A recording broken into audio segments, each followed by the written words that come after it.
w imieniu księdza rektora Uniwersytetu kardynała Stefana Wyszyńskiego, księdza profesora doktora habilitowanego Ryszarda Czekalskiego otworzyć konferencję Jan Paweł II w Indiach. I'm very pleased to open this conference in the name of Rector, this conference, John Paul II in India. Jest to kolejna serii Jan Paweł II w organizowanych wspólnie przez Instytut Papieża Jana Pawła II oraz Katedrę Misjologii naszego Uniwersytetu. This is a consecutive one in the series of John Paul II organized jointly by the Institute of Pope John Paul II and Department of Physiology at our university. W przeszłości odbyły się już konferencje poświęcone podróżom Jana Pawła II do Boliwii, Ekwadoru, Meksyku, Peru, Ugandy, Zambii, Maroka, Paragwaju, Chile, Ameryki Środkowej, Tajlandii, Kolumbii, Senegalu, Meksyku, Togo, Beninu oraz Filipin, Madagaskaru i Kuby. In the past, we already had the conferences on travels of John Paul II to Bolivia, Ecuador, Mexico, Peru, Uganda, Zambia, Morocco, Paraguay, Chile, Central America, Thailand, Colombia, Senegal, Mexico, Togo, Benin, the Philippines, Madagascar, Cuba, many. Indie pozostają jednym z najważniejszych krajów, którym nadal warto poświęcić taką konferencję. India remains one of the more important countries worth dedicating such a conference to. Papież Jan Paweł II odwiedził Indię dwukrotnie. The Pope John Paul II visited India twice. Za każdym razem były one znaczące. Each time they were significant. Pierwsza wizyta miała miejsce w 1986 roku, a druga w 1999 roku. Each time they were significant. The first visit took place in 1986 and the second in 1999. Pierwsza z nich od 31 stycznia do 11 lutego 1986 roku była najdłuższą wizytą papieża w jednym kraju, poza Polską. The first trip in 1986 from January 31st to February 11 was the Pope's longest visit to a country other than Poland. Była to podróż do drugiego pod względem ludności kraju świata, gdzie Kościół istnieje od wielu wieków, ale katolicy stanowią niecałe 2% ludności. It was a trip to the second most populous country in the world, where the church has existed for many centuries, but Catholics make up less than 2% of the population.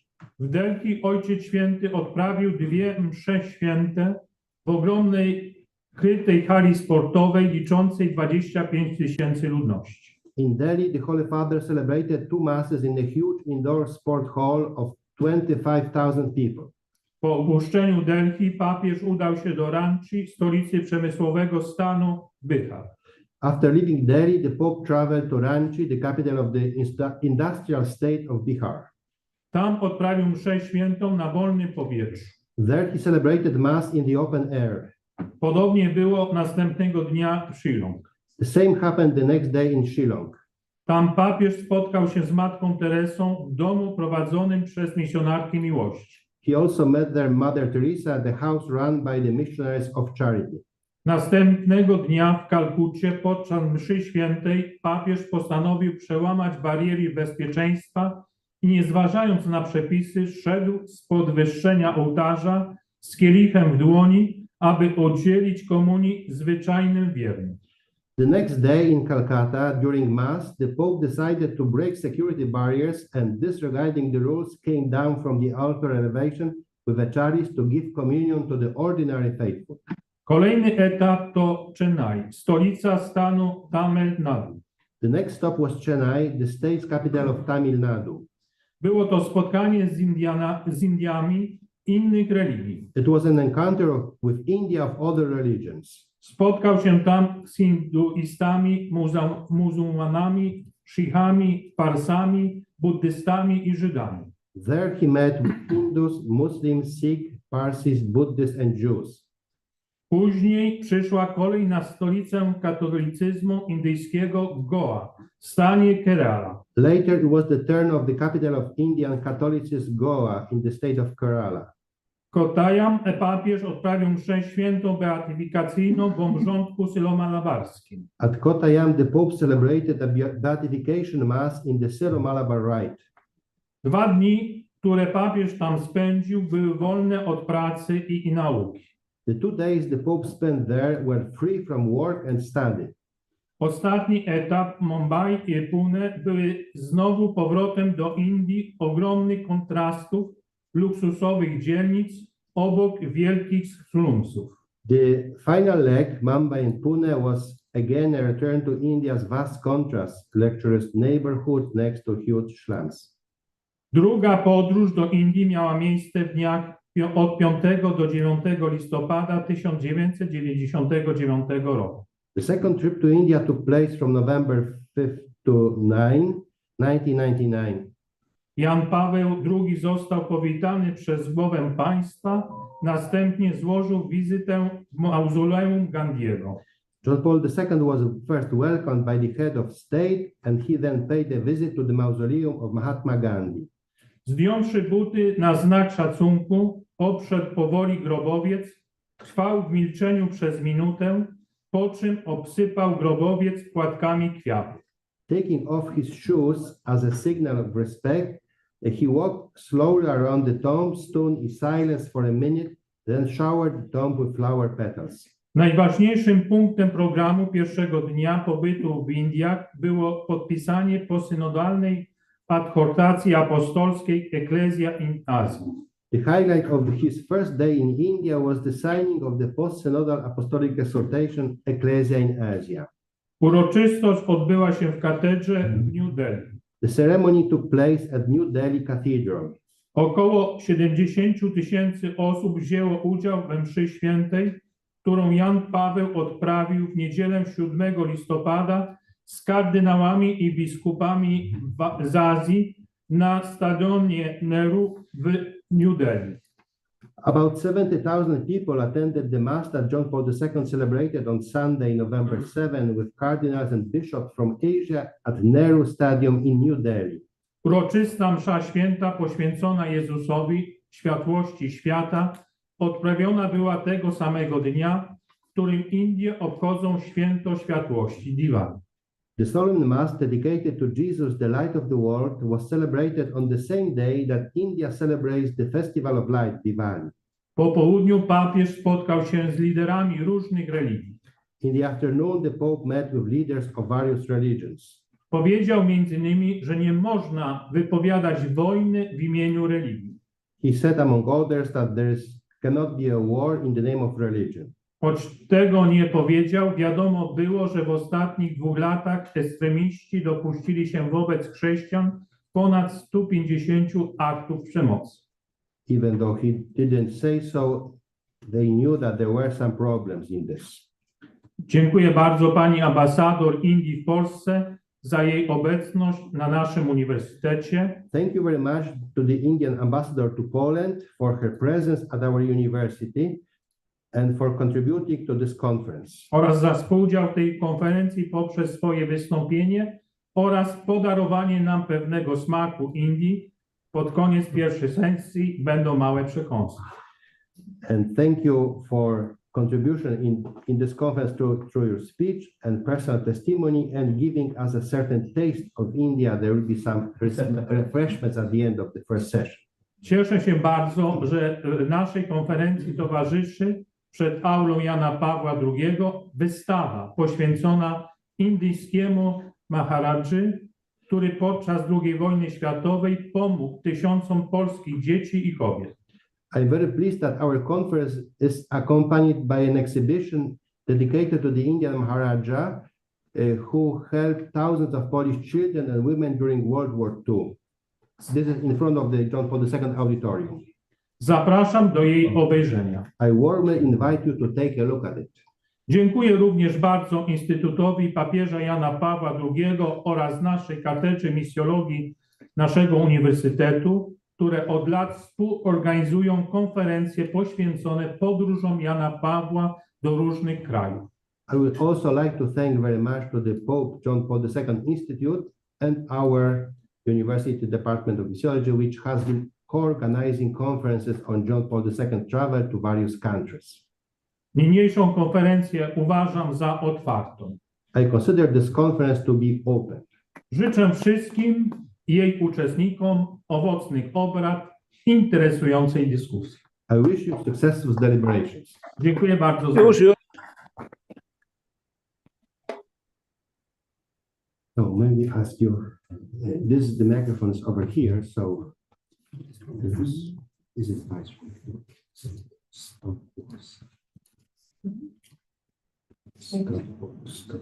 Okay, yes, that's right. Stop.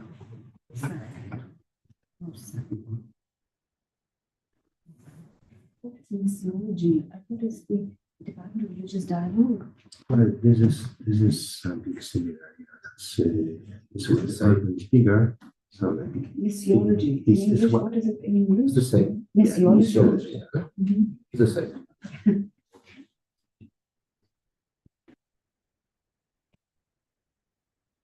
I know. Yes. So it's perfect. Am I audible to everyone? Yes. Yes. And it'll have to be in English. That's okay, I hope. Yes? That's okay. Okay. Honorable Vice Rector Stokvortsa, Father Wojciech Kluy, other distinguished representatives of the Department of Missiology and Religious Dialogue of the Cardinal Stefana Wyszyński University, and distinguished participants in this conference in the hybrid format. I consider it to have been one of the highlights of my tenure as the Deputy Chief of Protocol of the Government of India to have been privileged enough to work for the visit of His Holiness Pope John Paul II to India from 5th to 7th November 1999. I held this post through 1999 and 2000, and I helped arrange the visits to India of many world leaders, including President Bill Clinton, and also arranged the state and official visits of the Prime Minister of India and other dignitaries to countries around the world.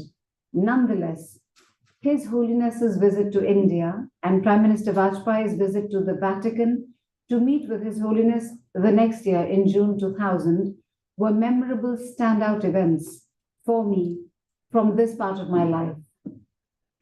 During this visit, as the Vice Rector mentioned just now, the Pope met with the President of India, Sri K.R. Narayanan, on 6th November, and the photograph you see over there is the Holy Father arriving at the forecourt ceremony at Rashtrapati Bhavan, our presidential palace in New Delhi, and he was welcomed there by the President, Sri Narayanan and his spouse, and our Prime Minister at that time, Sri Atal Bihari Vajpayee.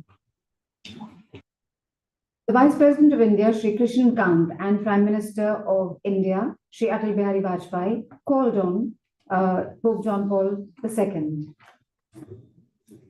The Holy Father visited Rajghat to pay his respects at the final resting place of Mahatma Gandhi, and you heard the Vice Rector speak of that just now. Mahatma Gandhi, as you may all know, leader of India's struggle for independence, and his final resting place where his ashes, some of his ashes were buried, is in this place called Rajghat. It is near the banks of the river Jamna. I would like to mention here that at Rajghat, I was privileged to perform a small service for His Holiness. We heard just now the Vice Rector saying that the Holy Father had taken his shoes off and taken circumnavigation of the little memorial stone and paid his respects by offering flowers. That's the normal practice that we have at the resting places of our leaders, and I was privileged.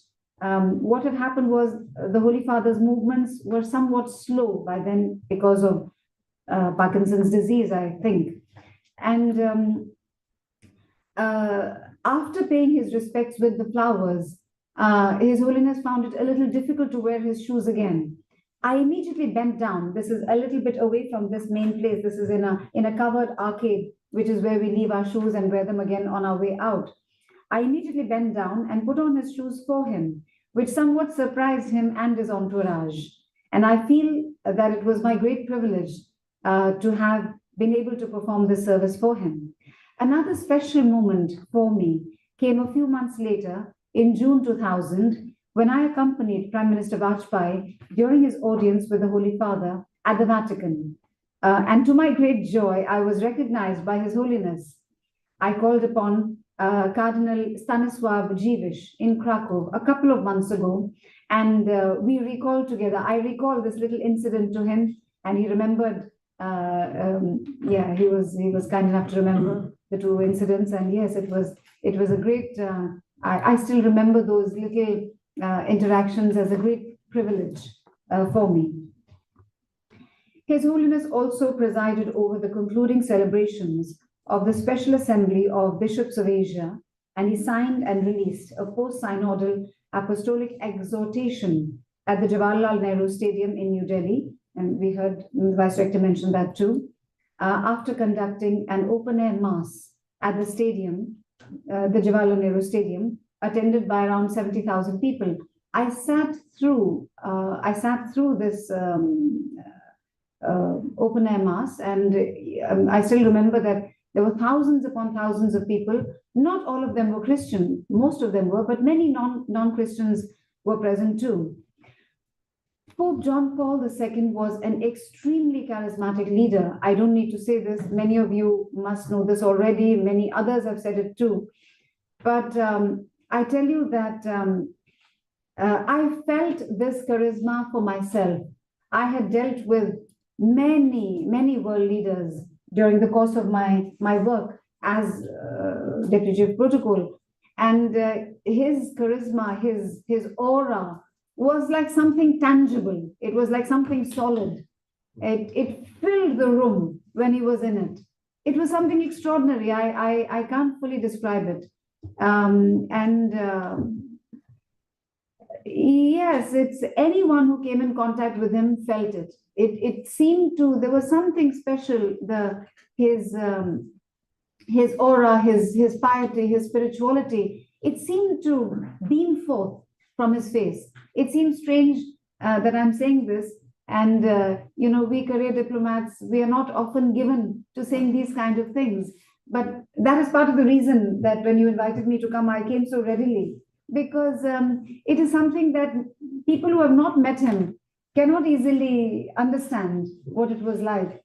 And I will tell you that meeting the others who were in his entourage, the cardinals, the others who came from the Vatican, I'll be very frank, it was nothing special to meet them. They were just, it was like, but meeting His Holiness and just interacting with him, and he spoke quite slowly by then because of his, I think, the disease and the age. Just hearing him speak, it was something, yes, it was something very exceptional, very special. His magic was felt by Christian and non-Christian alike, as I saw for myself during this visit. And for anyone who came in contact with him, including our leaders, including the common people, it was always something special. His previous visit to India, as we just heard in detail, was in February 1986 for 10 days, during which he visited many cities in India, including Kolkata, where he met with Mother Teresa and the missionaries of charity. There have been 3 papal visits to India till date. Prime Minister Shri Narendra Modi called on His Holiness Pope Francis at the Vatican in October 2021. Prime Minister has invited His Holiness Pope Francis to visit India at an early date. India has the second largest Catholic population in India, in Asia, including those from Kerala, and the community in Kerala dates from the apostolic times. Christianity was introduced to India by St. Thomas the Apostle, who visited Muziris in Tamilakam, modern-day Pattanam in Kerala in AD 52. Per the 2011 census, Christianity is India's 3rd largest religion with around 30 million followers, and Christians are the majority in 4 Indian states. Arunachal Pradesh, Nagaland, Mizoram, and Meghalaya. There are also significant numbers of Christians in Goa, Kerala, Tamil Nadu, Andaman and Nicobar Islands, Puducherry, which used to be called Pondicherry, Sikkim, and Manipur. The Vice Rector mentioned that it is 2% of India's population. That is roughly correct, 2.5% of the population. But this figure does not sufficiently convey to the listener the importance of the Christian community in India. The weight and the visibility and the significance of the Christian community in India is something we feel all through our lives because of the important role they have played in the education of ordinary Indians, Christian and non-Christian, health service, many sectors in India, the Christian community, I will say the Catholic Church, particularly the Jesuits, the Anglican Church, and Christian organizations have played a central role in providing education and health services to all Indians, irrespective of religion, since centuries. My own parents, my spouse, and I, we are all products of Christian educational institutions. My husband and I in Delhi, under the Church of North India, and my parents in Mangalore, Karnataka, under the Southern Indian churches. Christian community leaders in India have lauded Prime Minister Shri Narendra Modi for his even-handed approach to all minorities in India, in particular his refusal to consider them as a collective, instead always considering each person as an individual with the full right to practice his religion, earn his livelihood, and flourish. In terms of safety and prosperity, Prime Minister Modi's policies have safeguarded and benefited Christians across the country, including in Kerala, my home state. Indians still cherish the memory of the visits of His Holiness Pope John Paul II to India and await with joyful anticipation the visit of His Holiness Pope Francis to India, which we hope will happen soon. I thank the Cardinal Stefana Wyszynski University for inviting me to be a part of this important conference, and I trust that the Embassy and the University will continue to work together on other events in the future. I want to say a quick word before closing on the one small element of the exhibition that we have hosted downstairs and which the Vice Rector was kind enough to mention. Many of you may know the story of the Dobre Maharaja. The Maharaja of the Jam Sahab of Navanagar, the Maharaja Jam Sahab, Digvijay Singh Ji of this state in the pre-independence British period, colonial period in the 1940s. He was the first to provide refuge to over 1,000 Polish children in his state, in his territory. And this was at the time between 1943 and 1942, December 1942 and 1945. And another state, the Maharaja of Kolhapur, the state of Kolhapur, provided refuge to over 5,000 Polish women and children in the state of Kolhapur, further south, in what is today the state of Maharashtra. I want to mention that the Maharaja Jam Sahab, in particular, his role, he was very particular that the children be brought up as Roman Catholic and that they stay totally Polish. The camp, Balachari, it was close to his, not very close, but not far either, to his palace. And the chief, the commandant, so to speak, of the camp was a Roman Catholic priest, a Polish priest. And I met in January this year for the first time. I'm in Poland since 2 years and fully aware of the details of this story since only 2 years. So I met the Jam Sahab's son, who is now in advanced age, but still, very, very aware of those details. He remembers all of those things from his childhood. And he told me that as a young boy, he was 4 years old when all of this happened, and he had older sisters and no boy playmate.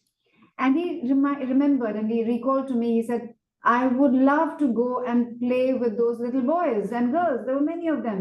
And but my father would say, no, don't go and disturb them in their little Poland. It's their little Poland. They should be Polish, they should be Christian. And I don't want you to go, that we keep on going and disturbing them. Let them be. And it's, I wanted to share this with you. So he was saying, I understand now why he said it, because it was important for him that there be no such, feeling that he's trying to change them in any way. But at that time, I was quite sad. And the Jam Sahab, at the end of the war, when the People's Republic of Poland was set up here in Poland, and all the children were supposed to come back to Poland because the war was over. The Jam Sahab didn't have an opinion, and he was, willing to send them back. But the priest came and told him, you have taken care of them like your children. And that is what he used to say to them. He used to say, Ya yestem bapu. He is famous for having said this. I am your bapu. Bapu means father. Think of me as your father, like I'm the father for all my people in my state. And so you're no longer orphans. The priest came and told him, you have treated them like your children.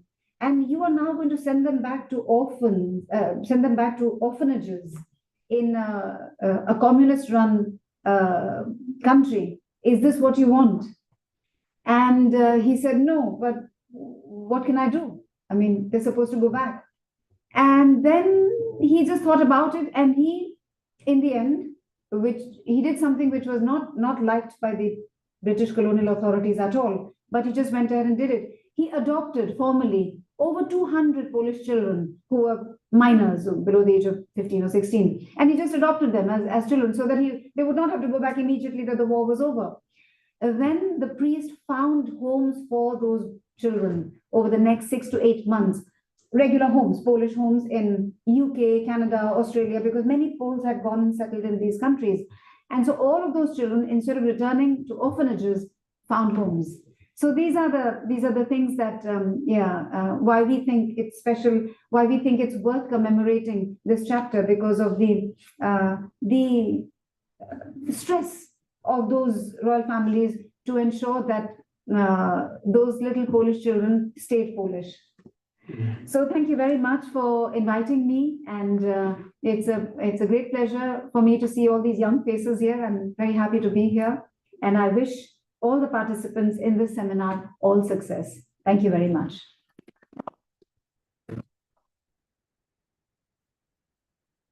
So thank you very much. We are really honored by your presence here among us.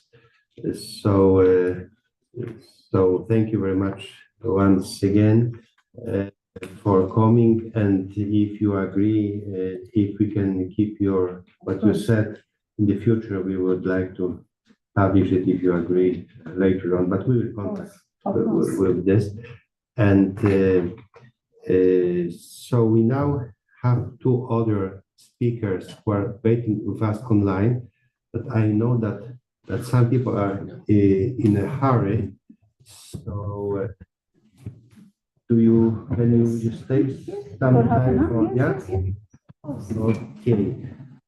So I would like to ask Father Professor Francis Nalapan for the presentation on the Indian Church in Hindu India, opportunities and challenges. Father Francis, are you with us?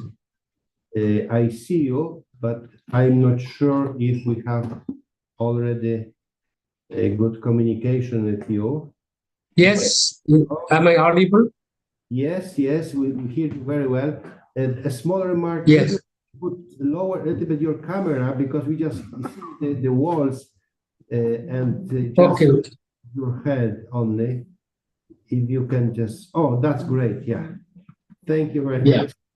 So yes, the floor is yours. Okay. Yes. Thank you, Vice Chair. Just like the Honorable Embassy Commissioner to Poland from India, I too had a very unique chance of being with our Saint John Paul II when he was Pope, and I was still a deacon studying in Rome, my own missiology from the University of Gregorian. And that time there was a mass organized on Mission Sunday, and the Pope wanted deacons from mission countries to assist him. And I was one of those selected by Monsignor Marcelo Zago, who was the secretary at the congregation for. So that's how I am also very much pleased, and I'm so immensely thankful to God and to the personality of John Paul II. As it was mentioned, I too felt that there is something of a captivating personality that you can see around this holy and spiritual person, John Paul II, a revolutionary as a person and as a leader, who in the shortest time became a history with the canonization. So the Church of Poland is at the celestial hem for this Holy Pope, and this series of study and reflection on his visits overseas is a fitting accomplishment. I wish to place on record my appreciation and wishes to the Faculty of Missiology and the organizing team. On naming and characterizing this person of John Paul II, his reign through his own prism of his poetic writing, titled The Stone Quarry, he writes of himself as sensitive to human dignity, respect for manual labor, the longing to serve, the awareness of love as the driving force of life, and the perception of reality that transcends the observable world. So writes the Secretary, Bharatiya Vidya Bhavan, Dr. K.M. Munish.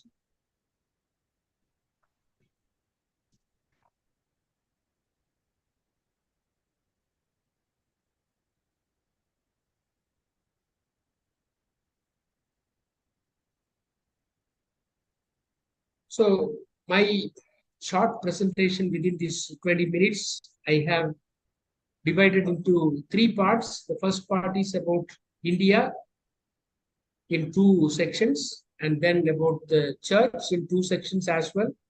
Then the mission and mission challenges and opportunities. Okay, so the first part, I'm sure I will keep it short, because India, as you all know, is so ancient and mystic and enigmatic, and this is no place and time to bring the whole beauty and the magnanimity of such a place as India. So as we know, India is home to all the ancient mystic religions, Hinduism, Buddhism, Jainism, and Sikhism. And Pope John Paul himself said in his Ecclesia in Asia that Jesus Christ is Asiatic. His face and flesh is from Asia. And that is the pride of being part and parcel of this country, a cultural heritage. So every religion creates particular cultural and linguistic varieties leading to the origin of history and civilization. India is enigmatically mesmerizing, and its functions amidst the pluralities has a countenance of miracle in motion, and politically claiming to be a secular democratic republic with the participation of utmost population of various kinds, tribes, linguistic and religious backgrounds. The languages of India count so that more than 121 languages are spoken and sorted out amidst more than 1,369 rationalized mother tongues. In 2011 census, you find this. And then out of these 121 languages, 22 major languages of India are well known. And of course, India being a sovereign, socialist, secular, democratic republic, it secures to all its citizens the social justice, economic and political liberty of thought, expression of belief, faith and worship. And this is something that is so unique to our country. Just because we are onto the religion and religio-cultural realities of India that grips the religion and the conference in question, I like to place here the human experience of the religion in two of the conclusions. The first one is all human beings, without any exception, has had an Ishwar Anubhav, experience of the sacred, the divine mystery. So this is true of every religion that is ancient and that is worth the name called religion. So therefore, the common experience of the sacred. The second one is the experience of the divine mystery is inexorably towards the fact that the divine mystery is one. And this is, in summary, what we can talk as the Vedantic truth. Ekam Sat Vipra Bahutta Vadanti. Being is one, but the wise speak of it in manifold ways. So one being and one reality. And this is where I, without spending much time on, I would like to see that this divine mystery communicates itself, reveals itself in two forms. One is the spirit, the Shakti, which is the cause of all that is in the universe. And the second one is the word, the Vak. So this is, in the beginning was the Lord of the universe. His word, Vak, was with him. This word was his second. He contemplated and he said, I will deliver this word so that she will produce and bring into being all this word. Tandya Maha Brahmana, 20th chapter, we read this and we see the similar truth in John 1-3 verses. In the beginning was the word was with God, and the word was God itself. And that is the confluence, the communion, the sangamam of the Vedic tradition and the biblical tradition in and through this word, Logos, which is the cause of all creation, and as well as the one which is to come, the new creation, the new heaven and the new earth, that the book of Revelation invites us. And in some way, through this reality that we are seeing a vision of unity for the people of India, along with the Christians and the Hindus, which are the majority here. Okay, so that is the gift of the cultural, the religio-cultural gifts that all of us, whether Christian, Muslim, Hindu, everybody receives within this land. And having said this, I come to the second part of the present state of Hindu India. There are quite a lot of developments that have taken place in the last 20 years or so. That is the Hinduism getting to a new crisis points within the worldview that India, the major challenges, they come into be spelled in the following lines. there seems to be a decline in the democratic principles, the surge of populism and authoritarian tendencies. Politics in the last years have been not so much about common good, but it is a battleground for power, money, control, intimidation of dissenting voices, and revengeful domination with power structures.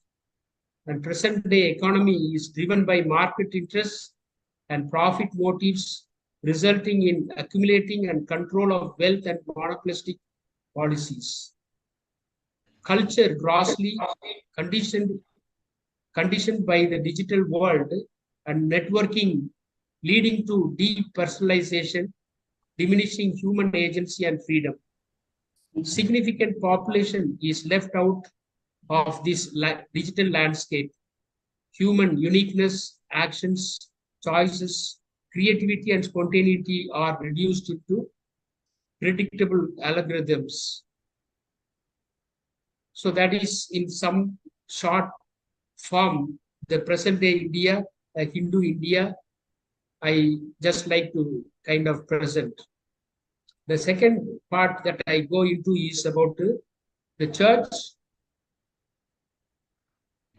Church after Vatican II, we know very short, a kind of summary I give about the Vatican II is an ecclesiological council. The new forms of the church are the pyramidal to concentric and circular model of the church that we find in Lumen Gentium.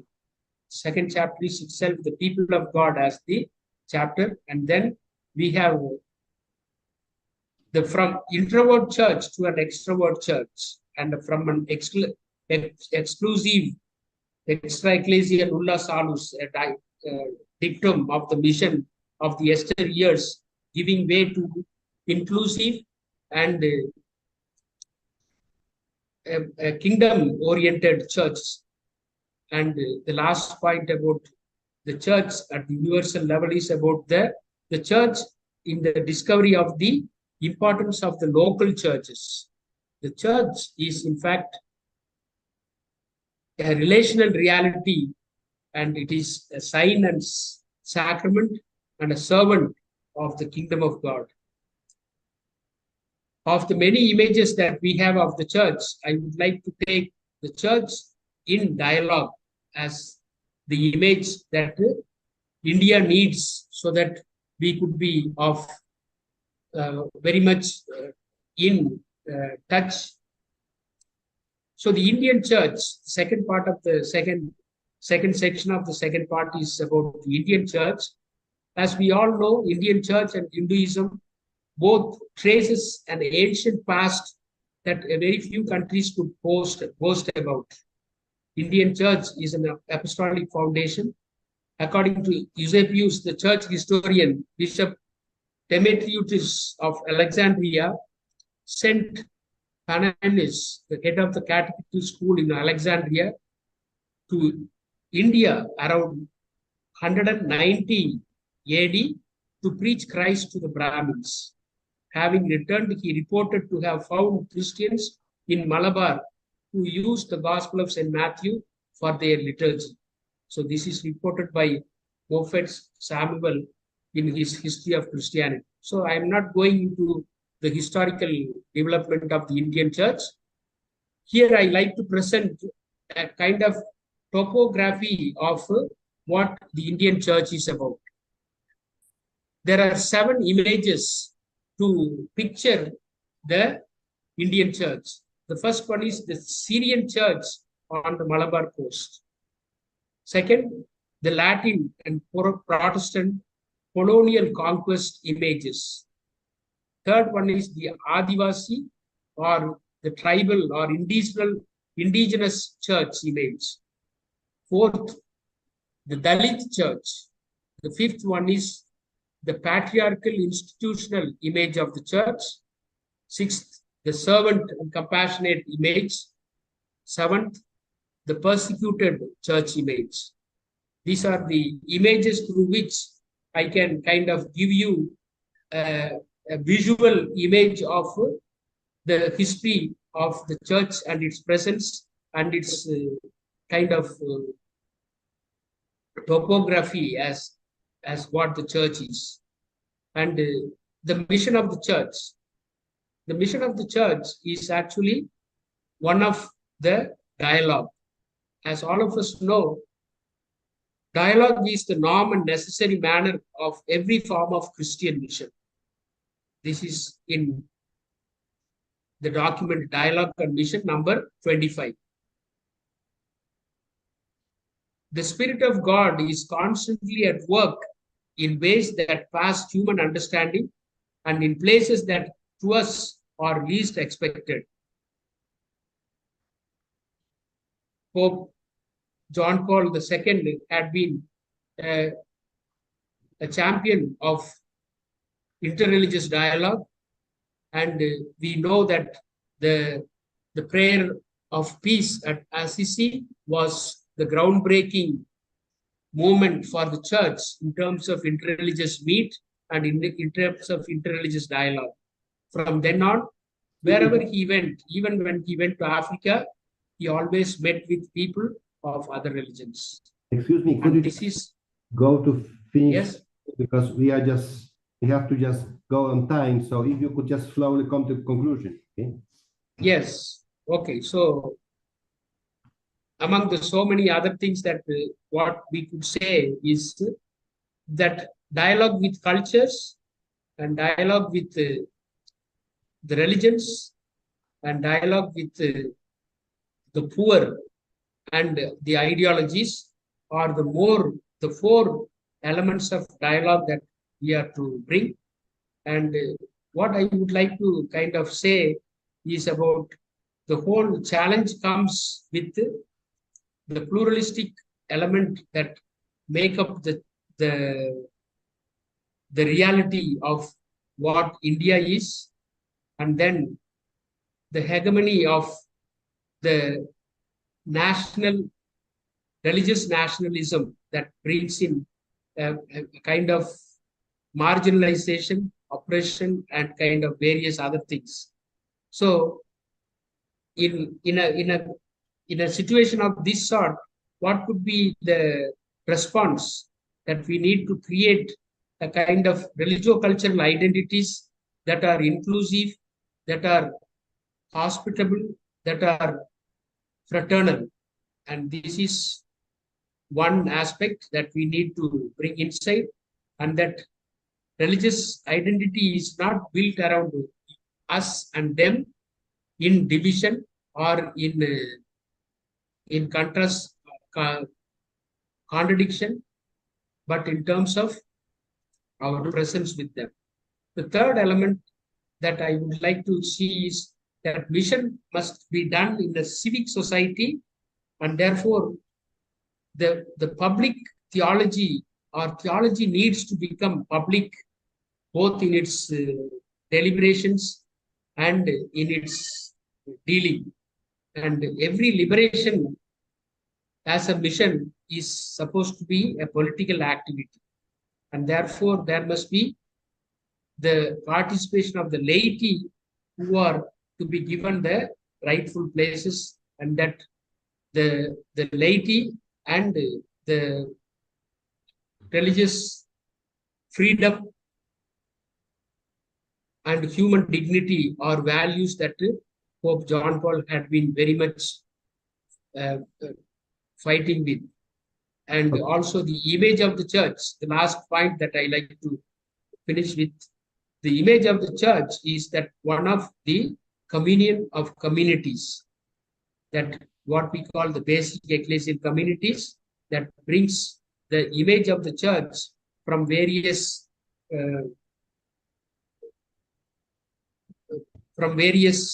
images into one image. Thank you. And I am very thankful to Father Wojciech for the thank you very much for the chance that we have given. Yeah, Yes. we can have a possibility of having more in written form, which will be later. I will communicate with you.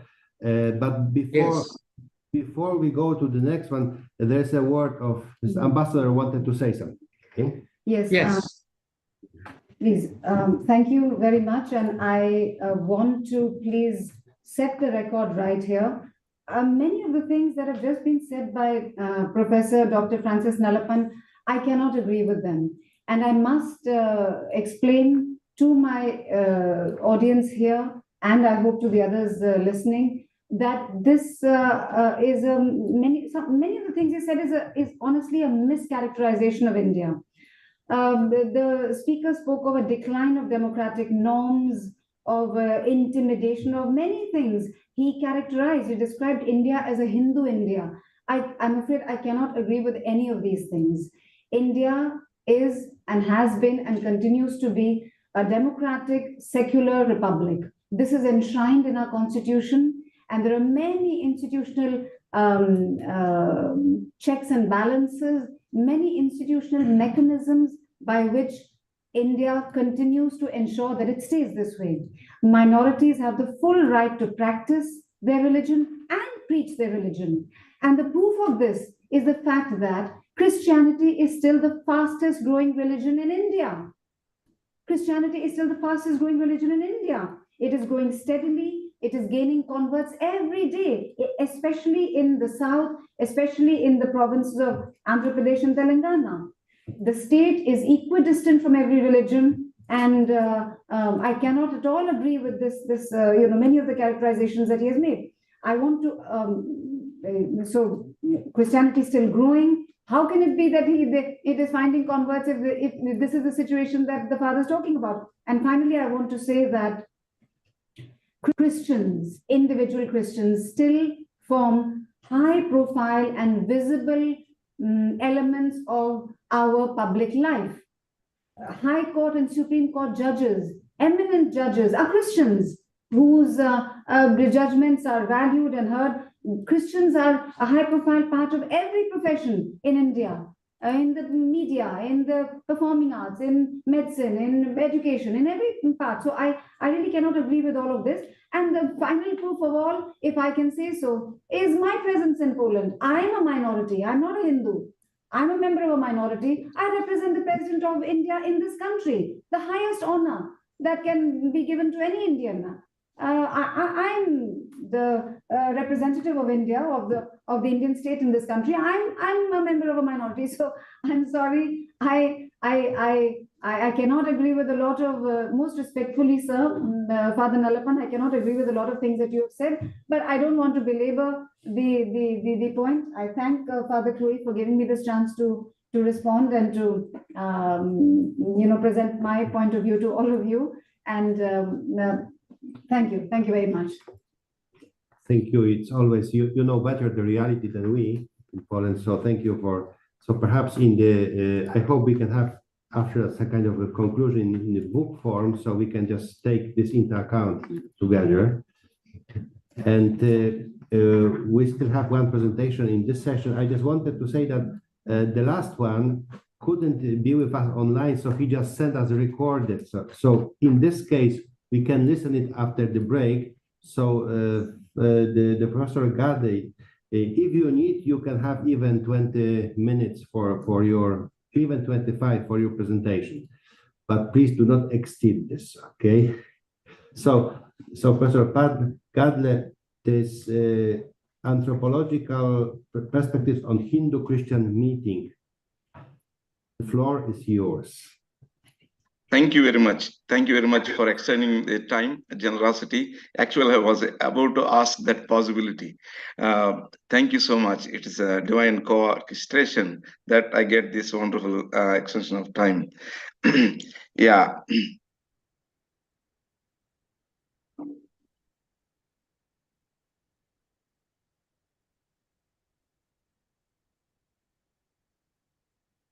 Respected attendees, esteemed scholars, and honored guests, I am Pedrate Gadde, representing the Anthropological Association for Humankind, headquartered in Hyderabad, India. And it is an absolute...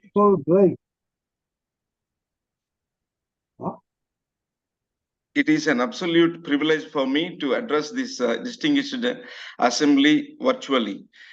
as we gather at the International Missiology Conference on John Paul II in India, organized by the Reverend Pope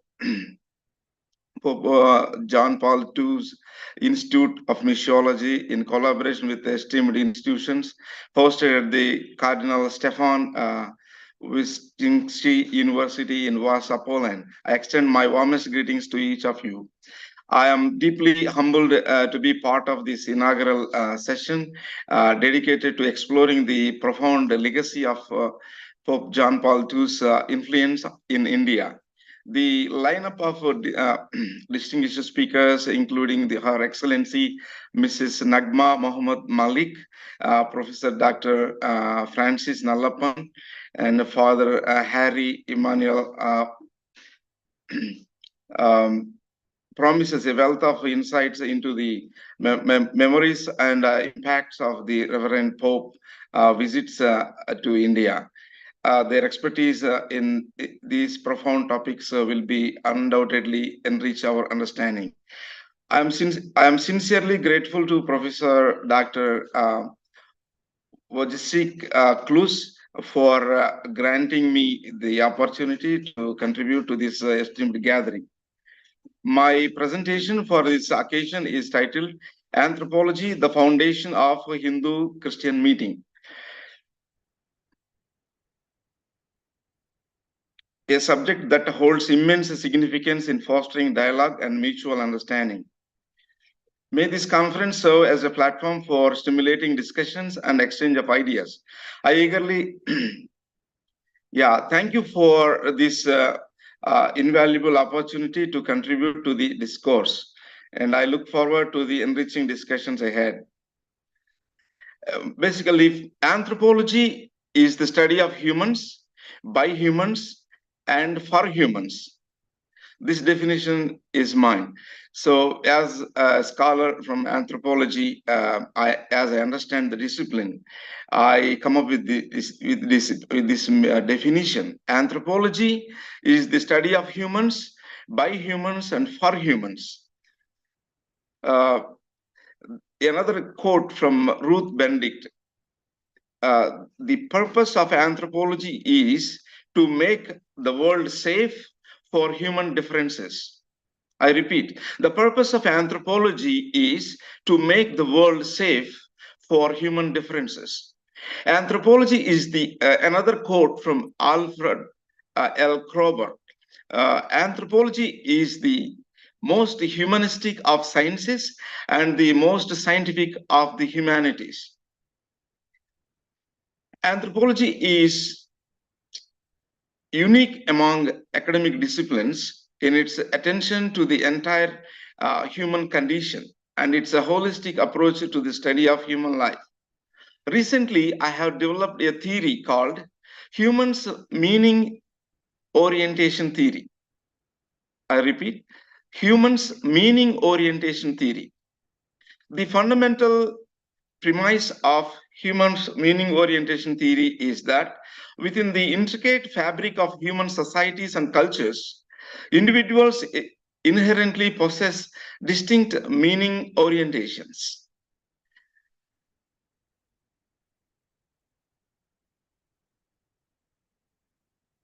And these orientations significantly shape their existence and interactions. These meaning orientations categorize individuals into 4 core groups: meaning seekers, meaning givers, meaning keepers, and meaning makers. With each group representing unique characteristics and functional intricacies. Moreover, the theory possesses that these meaning orientations are closely intertwined with acquired dominant character competencies, which manifest at different societal levels, spanning the individual, family, community, and national domains. By comprehending these competencies, it becomes possible to classify and differentiate entities within various contexts, providing valuable insights into their distinct requirements, applications, and behavioral patterns. The theory also emphasizes that individuals' emotional responses, aspirations, and motivations are intricately linked to their meaning orientations, thereby offering profound insights into the human behavior and well-being in the context of meaning orientations. The theory of meaning orientations postulates several key ideas and propositions. First, existence of meaning orientations. It posits that within diverse human societies and cultures, individuals inherently exhibit distinct meaning orientations. These orientations categorize individuals into four fundamental groups: meaning seekers, meaning givers, and meaning keepers, and meaning makers. Second, distinct characteristics. The theory asserts that each of these meaning orientations is associated with a unique set of characteristics, tendencies, and functional subtleties. Meaning seekers are driven by existential quests. Meaning givers bestow wisdom and compassion. Meaning keepers preserve heritage, and meaning makers innovate and transform. Influence on the third postulation, influence on human existence. It highlights that these meaning orientations profoundly influence the essence of human existence. They shape how individuals perceive the world, interact with others, and contribute to society. The fourth postulation, the dominant competencies. The theory proposes that meaning orientations are closely linked to dominant competencies. These competencies are a set of skills, knowledge, and abilities that individuals and collectives acquire as they engage with their preferred meaning orientations. Fifth postulation, multiple levels of analysis.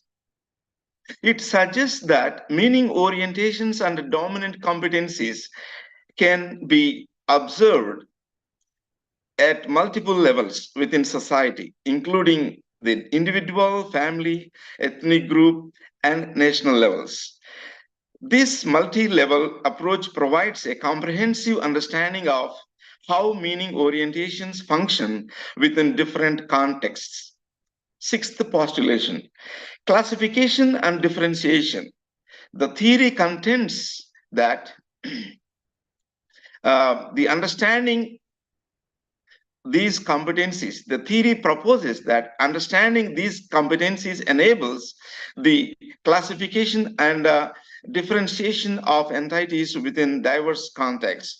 This categorization offers insights into their unique needs, the development of relevant applications, and the prediction of human behavior.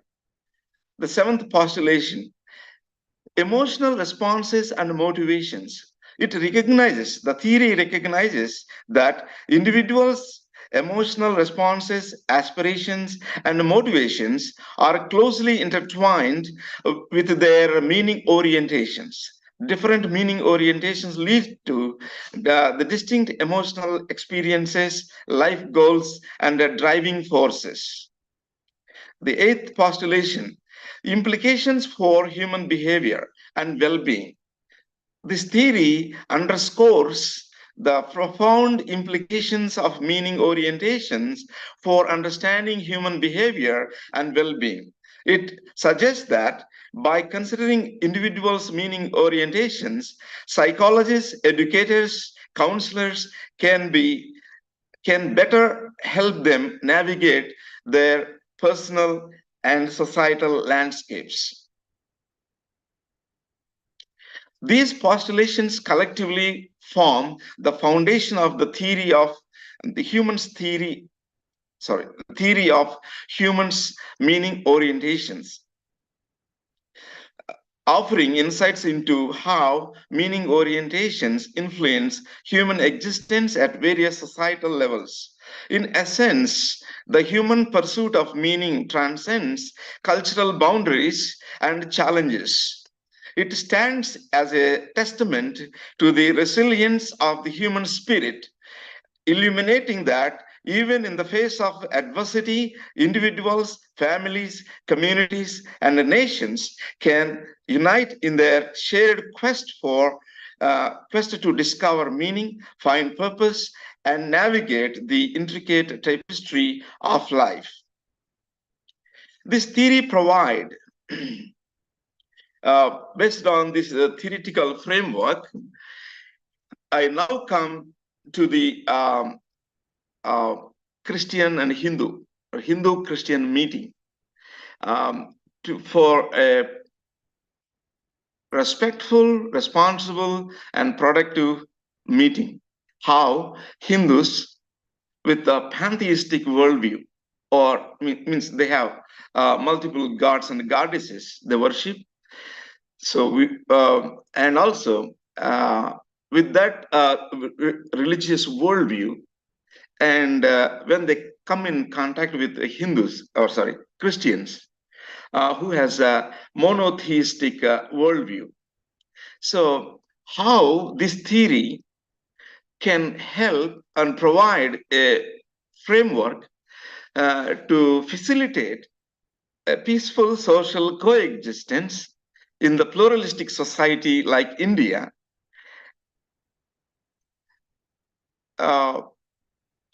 and promote respectful, responsible, and productive dialogue, interactions, and harmony under the light of the constitutional values and rights. So I apply this framework to Hindus and categorize them into four groups within the Hindu religious practitioners. We can apply this framework to categorize them into four groups: meaning seekers, meaning givers, meaning keepers, and meaning makers. In Hindu society, meaning seekers embody a vibrant quest for understanding life's intricacies. They are individuals with an unyielding curiosity, driven by a desire to explore existential questions, the nature of reality, and the purpose of existence. These seekers dwell into the depths of spiritual texts, philosophy, and introspection, and seeking profound insights. In Hinduism, these seekers often align with the path of Gnana Yoga, exploring the profound truths through intellectual inquiry and contemplate practices.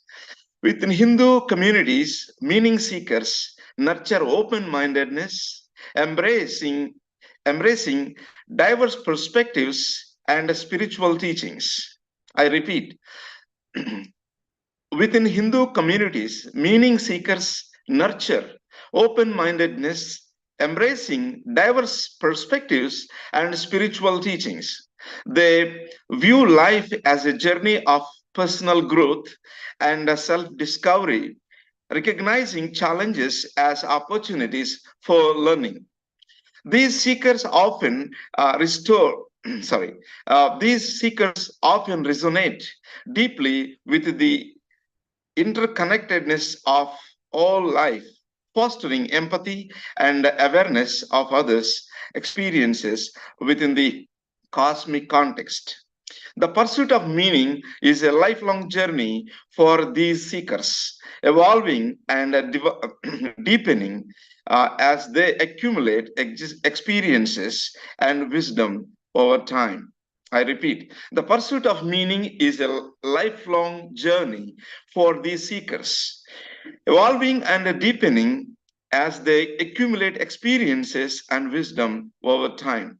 Their exploration, marked by intellectual flexibility and spiritual depth, contributes significantly to the vibrant tapestry of Hindu philosophical thought. Whereas meaning givers in Hindu context. In Hindu societies, revered meaning givers manifest as spiritual leaders, elders, educators, and mentors.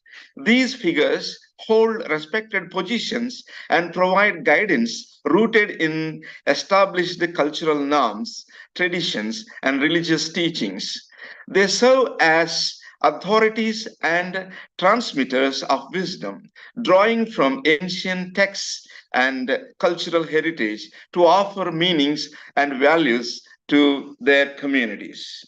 These meaning givers preserve and transmit cultural and religious values, upholding traditional beliefs and practices that endure over time. They are revered as sources of wisdom and hold significant influence within the community.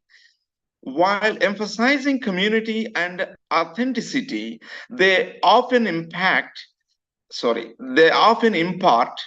meanings that are stable and consistent, upholding the essence of Hindu cultural identity.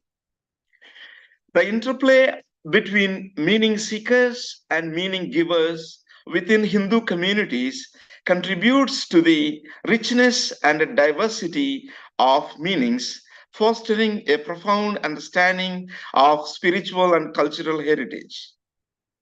Then coming to meaning keepers in Hindu context. The indispensable role of in Hindu communities emerges as custodians of cultural heritage and values. These individuals or groups diligently preserve and safeguard established meanings, rituals, and traditions. They maintain the continuity of cultural practices, emphasizing the importance of adhering to traditional customs and beliefs.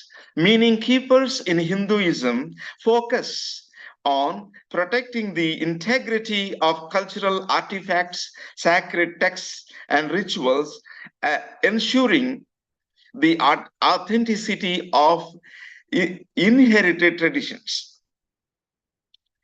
I repeat, meaning keepers in Hinduism focus on protecting the integrity of cultural artifacts, sacred texts, and rituals, ensuring the authenticity of inherited traditions.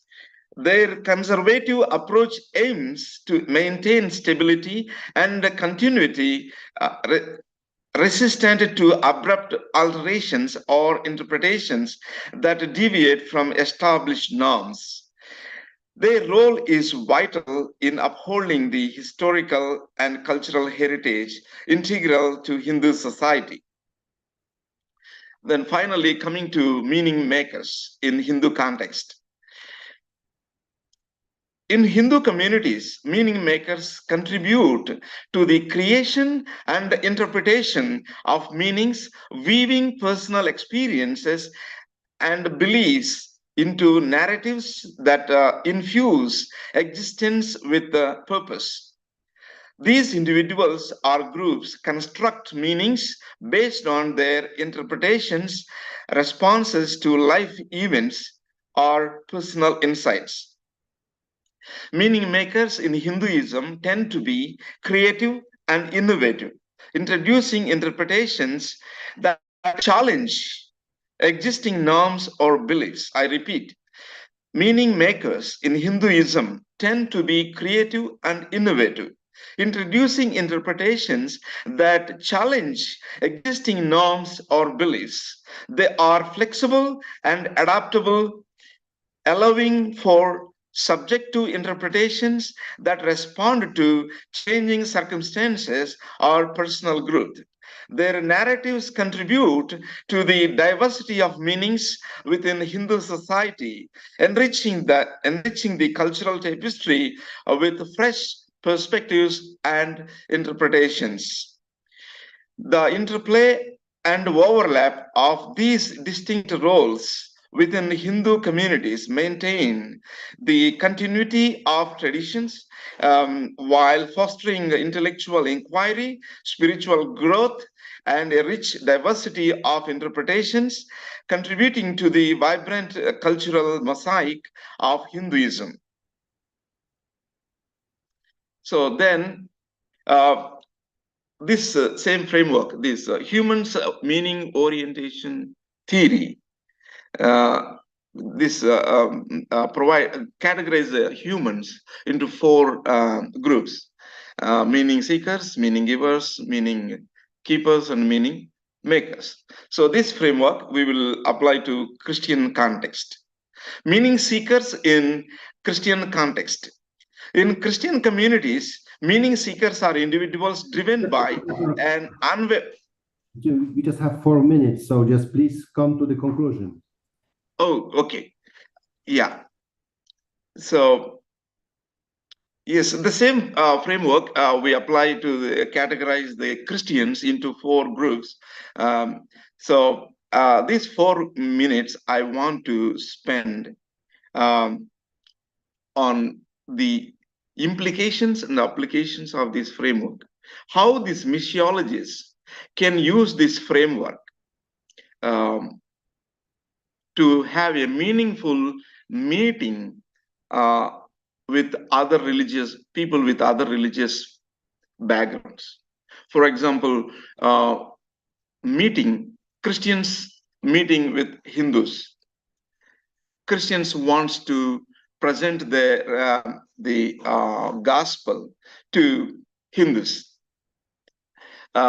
Before they present, they need to have the tool of this framework, have developed the tools to identify an individual or a group of people under which group they come, meaning seekers or meaning givers or meaning makers. So how to engage a productive and meaningful and responsible and respectful dialogue and conversation with the between meaning seekers of Christians and meaning seekers of Hindus. Or for example, these Christian preachers or doctors or educators or the civil society, for example, voluntary sector means NGOs, if they want to engage a meaningful dialogue with the Hindus, particularly with the meaning seekers of Hindu group, and what are the ways to engage a productive dialogue. That's where these theoretical implications and applications and the tools developed by this theory is useful. Similarly, meaning givers and meaning keepers and meaning makers. What are their dominant competencies and how to connect with their dominant competencies associated with that meaning seekers or meaning givers or meaning keepers or meaning makers. For example, engaging with the meaning keepers, with particularly with the Hindu community. So meaning keeper, meaning makers, for example, in India, Hindu nationalism or Hindutva, there is this particular group that comes under meaning makers. According to this framework, so Hindutva, the Hindus who hold to the Hindutva ideology or worldview, the Hindu nationalism that comes, how to engage dialogue with this kind of particular group of people or administrators or legislators or politicians that deliver governance to the country. India is a secular state, secular country. Constitution has provided excellent provisions to safeguard the rights of the minorities. And the rights, it has provided rights, equal rights to all the citizens of the country. So we love our constitution, we respect our constitution. At the same time, Excuse the me. Hindu nationalistic ideology holders, they when they dominate in the legislative bodies, then they come up with policies or frameworks or laws that sometimes curtail the freedom of religion for the minorities of the nation. So in that context, how to how to engage with the legislators or parliamentarians or the people who are responsible Oops. or the civil society. This framework will provide the tools to identify the groups and their competencies, and finally facilitate respectable, responsible, and productive discourse and outcomes, and justice, equal justice to all citizens of the country. So that's where anthropological understandings and knowledge and anthropological insights provides the deeper cultural meanings and the wisdom that to help the even for example. Okay, Professor, we can just have this more in the written form. We can explain because we have to have a break now. Oh yeah, okay. So this will stop in a moment. So if you can just have it, we will just continue perhaps in the written form. We can explain it better, but our time is limited here. So sorry for disrupting you. The same with Father Francis. Sorry for disrupting you, but we have the time limit. So. Thank you. So my paper I will send you, and we will have in direct dialogue and kind of thing. Thank you for this wonderful opportunity, and I hope this anthropological new theoretical I introduce for the first time this theory here on this wonderful platform, and I'm also come up with the book on this theory, new anthropological theory of humans' meaning orientation and the dominant competencies. Thank you so much. God bless you. For now, excuse me, I have to finish for this meeting for a moment. We have a break for 15 minutes, okay? But thank you very much for both of your presentations. Okay, sorry. Thank you so much.